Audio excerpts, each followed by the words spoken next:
Yeah, I'd like to just congratulate Loyola on their season and their efforts today. We have been on both sides of these dramatic type wins and losses, and I know how that feels. And Charlie, Toomey, and the staff did a wonderful job this year and today of just competing until the bitter end. But on the other side of it, I'm awful proud of the effort that our guys put in, going up 8-2 and then going into overtime 10-10. Is not an easy thing to tackle mentally, especially the way we've kind of finished the season. And to get over the hump like we did today, I'm hoping it's going to be a good experience as we move on. And as we said to our guys, it doesn't matter how you win; it just means just matters that you win at this point in the season. So hopefully we'll make the most of the opportunity that we had here today. This time we'll open up for questions for student athletes. Well, Max, take me to the last flurry of 8 seconds or whatever it was. What did you see from the kids shot the ball, and then what did you see? Just Roy Lang picked up the ground ball, and my man that I was covering had kind of gone inside, and I was able to break out, and I got upfield and got ahead of Roy, and he looked to me and gave me the ball, and I just saw a green in front of me, so I just pushed it as hard as I could, and I was really looking to find one of our attackmen when I got down into the box, but their defensemen were holding pretty tight on our attackmen, so I just took it to the goal and shot. You kind of choked up, like that, choking up in the bat. Did you not understand? Yeah. Whenever I handle the ball, I usually kind of choke up on it. Just makes it. I find it easier to handle the ball that way. That's nothing different from what I do like in just a regular clear. At that point, are you thinking, thank God, it's during overtime. You played a ton of defense in the second half, and were you tired at all? And certainly we played a lot of defense, but I wasn't terribly tired. Definitely wanted to get the game over with because we were playing a lot of defense especially in the second half, as you said, and especially the overtimes. We weren't having great success on the face-offs. So we were playing a lot of defense. I just wanted to try and push it because we hadn't really been able to score anything 6-on-6 in the overtime. So I just wanted to try and create some transition, and hopefully we could get something out of that. Where you shot it? I saw where it went after I shot it. I can't say that I was aiming exactly right there. But yeah. AJ, can you talk a little bit about the pressure that they put on you in the second half? They won so many face-offs, and they had the ball a ton of times in the second half. And what was that like for you and your defense? It's just one of those things we knew coming out into the second half that they were definitely going to press. This is one and done now, so we had to withstand what they were bringing at us. And third quarter wasn't our best, wasn't my best. I definitely thought I should have had a couple, but in the end we got it done. It just shows the heart and the mentality of this team. AJ, have you noticed any difference from the regular season to last week to this week in terms of intensity, level of play, pressure, or has your regular season and the tough opponents you played prepared you for this time of the year? You just kind of keep going into every week, and you just try and keep getting better, and that's pretty much what I've been doing. You can't really put that much pressure on yourself. You can't put that much pressure on who your opponent is. You got to just go in there and react to the ball, make the next save. Rob, can you talk a little bit about the frustration of not having the ball that much in the second half and what that was like? Yeah, I think we definitely did not have the ball that much as we'd like to in the third quarter, especially. And they were going on a run and just kind of wanted to get it down there. And when we did get down there, we didn't take advantage of the opportunities that we had. I think we were being very tentative, which we have been when we've had leads like we've had in the past few games. And our offense is starting to get tentative, and we haven't been as aggressive as we were in the first half. And I think that's when you start to turn the ball over when you don't want to, and kind of taking away your opportunities, the limited opportunities that you had. And Loyola did a great job at winning the face-offs and scoring and taking advantage of their opportunities. And it was just we knew that 8 goals was great in the first half, but we knew that was not going to be enough, and we needed to keep pressuring them in our offensive end, their defensive end, and we said that at halftime. You know, we need to keep going at them, and can't be satisfied with the 8 goals, the 8-2 lead, and it just didn't work out that way in the third quarter and fourth quarter going into overtime. And I think you know, we were fortunate enough to have Max kind of say, you know, enough of you guys, and I'm just taking myself here, and worked out for us. You know, AJ, your coach kind of touched on it in his opening remarks about you guys have been kind of snake bitten in a couple of these late games, the Syracuse game and the Princeton game. And does that, as a goaltender, go through your mind as the game is lagging, gets into OT, and do you allow that those kinds of thoughts to creep into your mind? Yeah, they creep in, but you gotta kind of get them out right away. You gotta keep playing, and you know, in the back of my mind, it's just make the next save. You gotta make the next save, and that's really, you know, what we have to do. And you know, credit to the defense, they played extremely well when we needed them to. In the 3 overtimes, they gave up the shots that we wanted to give up, and fortunately, I was able to get my stick on a couple, and you know, Max did the rest. Any other questions for the student athletes? Max, what was different about this overtime game compared to last week against Princeton or the tough loss against Syracuse? What was different? It felt very similar to Princeton in that we kind of blew a lead in the second half, which is extremely frustrating, especially for the defense, because we pride ourselves on not giving up goals, and it's not enough to play a half of lacrosse. You have to play a full 60 minutes.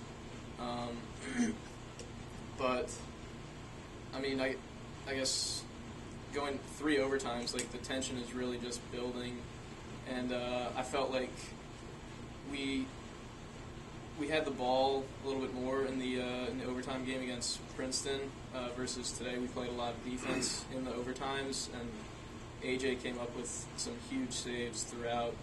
I think that's a credit certainly to their face-off personnel.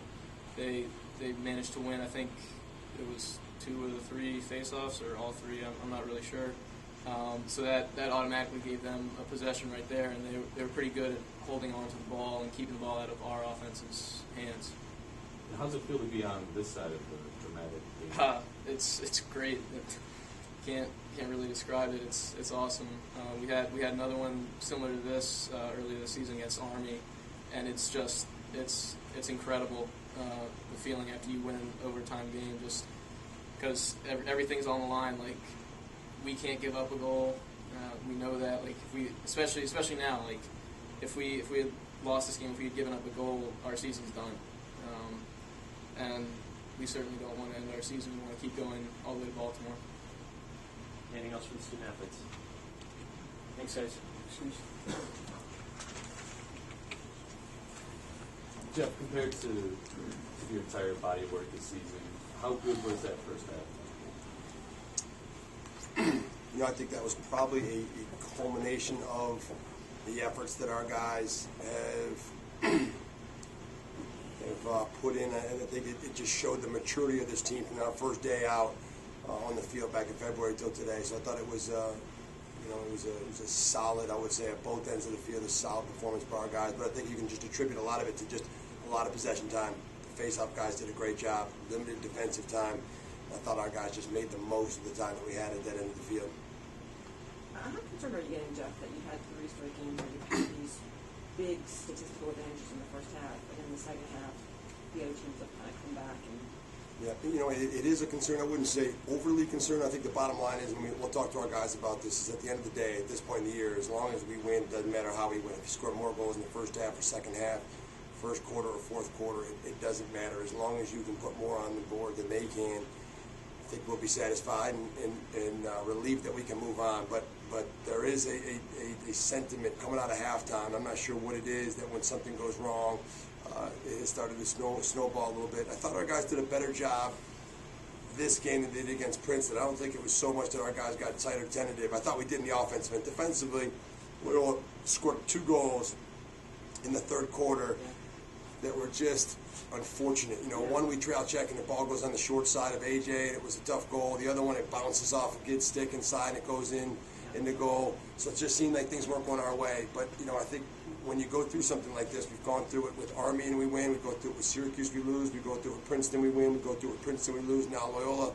Our guys have been there before, and I think that's going to be valuable experience. How we get over that, I think, obviously possession time has been a key. Maybe put a little bit more emphasis on winning possessions in the second half and trying to figure out, how to do what we did in the first half and kind of bottle that up for that third quarter. But I think it's more about just, playing quality teams, Syracuse, Princeton, and Loyola. And if you give them that amount of playing time, I don't think it's so much about this magical formula that we got to figure out. If they have a lot of time in their offensive end, they're going to score goals. If we got a lot of time in our offensive end, I'm hopeful that we'll score goals, so hopefully we can just do a little bit better job of possessing the ball at the X. Yeah, did you think that did he do something different technically in the second half? Did he do something, what was exactly in the second half that allowed him to be so successful? Yeah, well, two things in the first half. I thought we were getting off the whistle very well in the first half, and I thought we were tying him up when we didn't win the initial draw in the first half, and it allowed our wings. And we just feel like if we can throw the ball out there and make it a 3-on-3 ground ball with Pierce Jerkic, Jason Noble, and some of our other guys, we think we're going to have a chance. In the second half, he was doing a great job of getting off the whistle, and it was our fear coming in that face-offs were going to play such a dramatic role in the outcome. And lo and behold, the first half, we felt like, my goodness, if we could just go 50%, we felt like we were going to be in pretty good shape, and we ended up winning 8 out of the first 12 face-offs. And I think the score was reflective in the second half. We win 2 out of 12, and the score was reflective. And I just give him a lot of credit. He's a competitor. He's one of the best in the business. And I just thought he really did a good job of kind of tuning into the whistle in the second half and beating our guys so we couldn't even tie it up. The ball was coming out so quickly that our wings never even got involved. After you give up the lead, Jeff, how do you prevent the thoughts from creeping in of, here we go again with the recent history? I think it's probably inevitable that it's going to creep in. These are kids. They're still kids. I mean, I think as coaches, you try to coach with a little bit more poise, not try to rattle them with your instruction. Certainly yelling and screaming is not going to do any good in the second half. We really try to just make sure that these guys understood. At one point it was 9-7. We had given up 5 goals. And we said to them, look, we've just played 43 minutes of lacrosse, and you have a 2-goal lead. Now, no matter how we got to this point is irrelevant. You still have a 2-goal lead. You got to go out and you got to play to win in the offensive end and just play the way you're capable in the defensive end.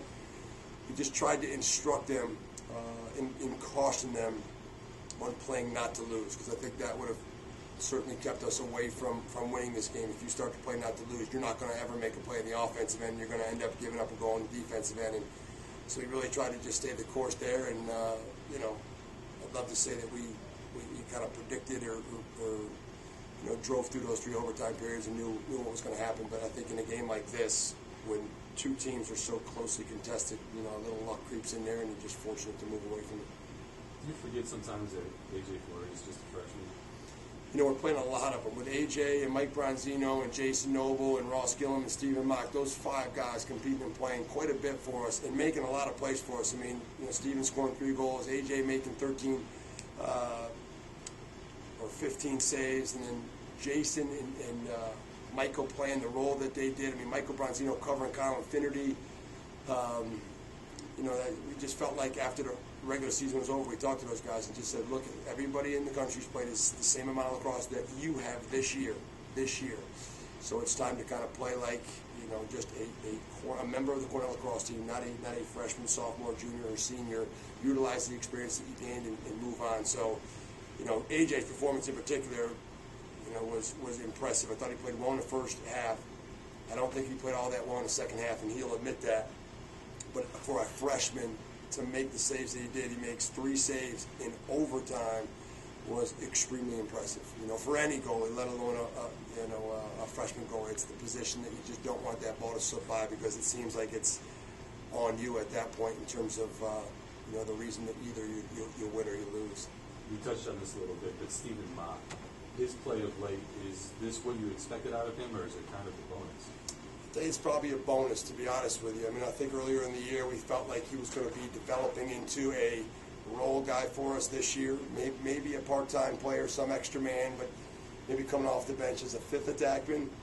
We did not envision him being in this role, but every time we popped him in there, whether it was the end of a game, or we spotted him time in the second, third quarters, he seemed to produce and seemed to play very well. Once he got his feet under him, and it took him a while to adjust, as a freshman here at Cornell, he's been nothing but great for us. And knowing his last 3 games and the amount of production that we've gotten out of him, that's a major bonus, and he's been a pleasant surprise for us, especially with the injuries that we've had. He's given us a chance to really kind of hold true to form in the offensive end. Any other questions for Coach? Army or Syracuse is next. I mean, I know today just happened. You played both teams already, but quick thoughts on either one of those teams. Yeah, gosh, we'll go up and we'll definitely watch the game tomorrow night, and I think that we'd be excited. We're excited to play either of them. I know that, and they're both going to be dangerous teams. Army coming off of a great win, 2 wins against Navy, so they're playing very well at this point with a very good goalie and a team that competes and plays very hard. So they're going to be a dangerous game, especially knowing the fact that we beat them early in the regular season. So I would imagine the motivating factor coming into that will give them an edge.